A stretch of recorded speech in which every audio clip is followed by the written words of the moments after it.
jingle bells, jingle all the way.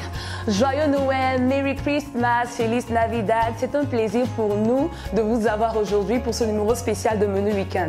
Pourquoi il est spécial? Nous allons parler de la Noël. J'espère d'ailleurs que cette fête s'annonce bien pour vous. En tout cas, de notre côté, ça s'annonce vraiment super bien. Et d'ailleurs, nous vous embarquons pour un voyage à travers l'Asie. Oui, à travers l'Asie, nous allons vous montrer les traditions, les célébrations de la Noël en Asie. Et pour ce faire, nous avons choisi 5 pays: le Vietnam, les Philippines, la Chine, le Japon et l'Inde. Nous allons vous parler de la Noël dans ces différents pays, comment les habitants, comment les populations fêtent la Noël. Alors restez avec nous, l'embarquement c'est maintenant. C'est parti! Bienvenue pour notre voyage. Commençons par le Japon. Le Japon est un pays qui n'a pas beaucoup de chrétiens. Je vous explique, le pourcentage de chrétiens est de 2% seulement. Alors l'aspect religieux de la fête n'est pas vraiment exploité. C'est plus une fête commerciale. Et qu'est-ce qu'ils font pour la fête de Noël au Japon? Ils offrent des cadeaux aux enfants. Ils organisent des dîners en famille.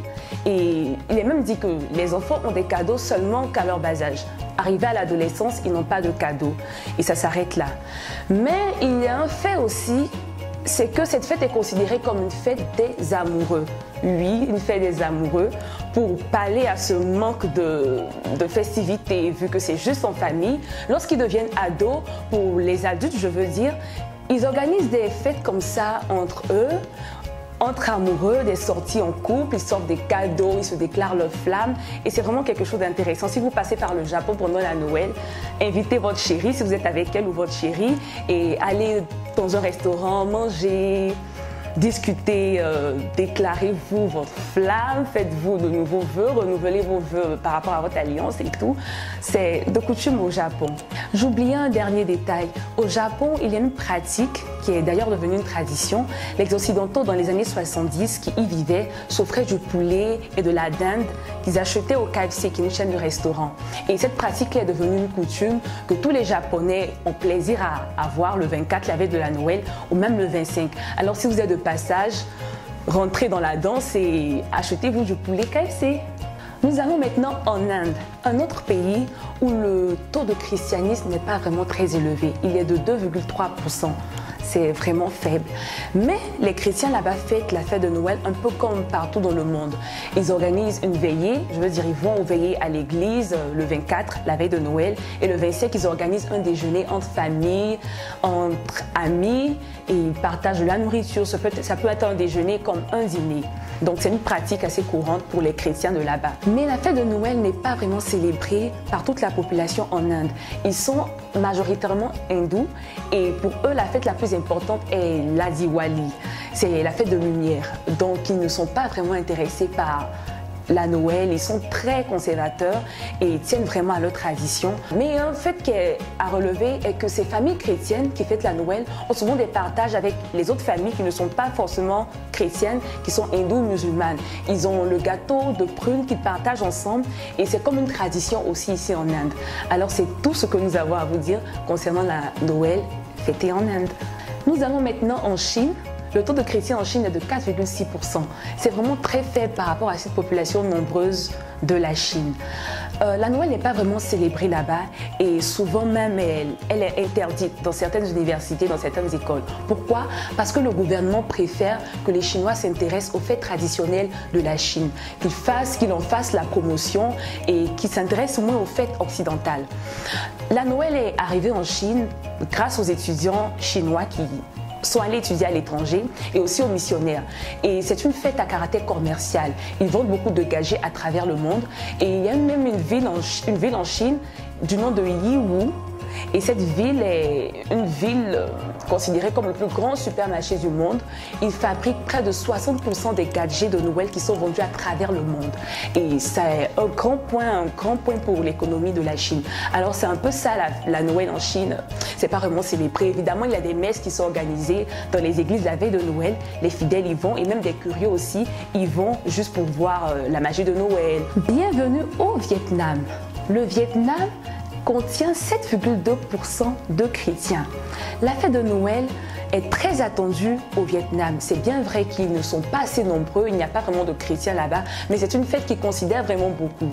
Ils organisent des messes à minuit, qu'on appelle évidemment les messes de minuit la veille de Noël, et presque toute la population, en tout cas tous ceux qui sont intéressés, participent à cette veillée de Noël.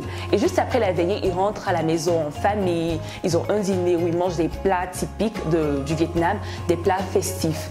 Et c'est un peu comme ça. Et là-bas, ils ont une tradition aussi. Nous savons qu'en Occident, les enfants ont l'habitude de laisser des chaussettes juste devant la cheminée pour que le Père Noël laisse des cadeaux. Là-bas, les enfants laissent leurs chaussures devant la porte toute la nuit et le lendemain, ils s'attendent à avoir des cadeaux que le Père Noël aurait laissés dans ses chaussures. Si vous êtes de passage là-bas, joignez-vous à la messe de minuit et aussi, pourquoi pas, la tradition de laisser les chaussures dehors pour que le Père Noël vous laisse un petit cadeau. Sait-on jamais?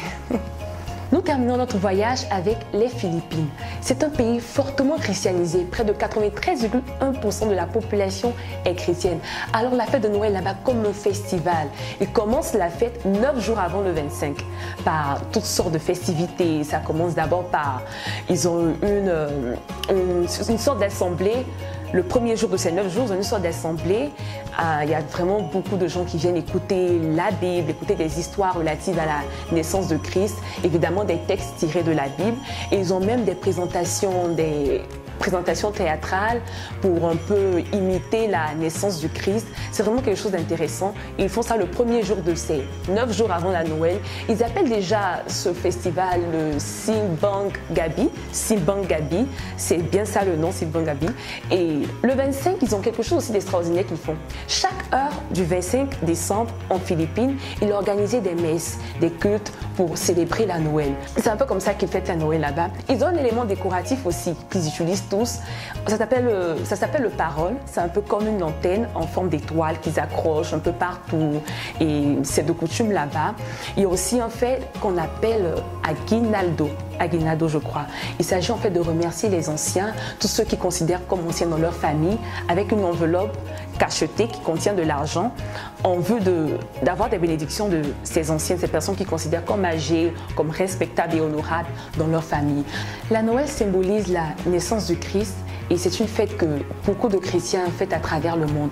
Et nous avons donné un peu l'exemple des chrétiens en Asie et aussi des festivités qu'il y a en Asie concernant la fête de Noël.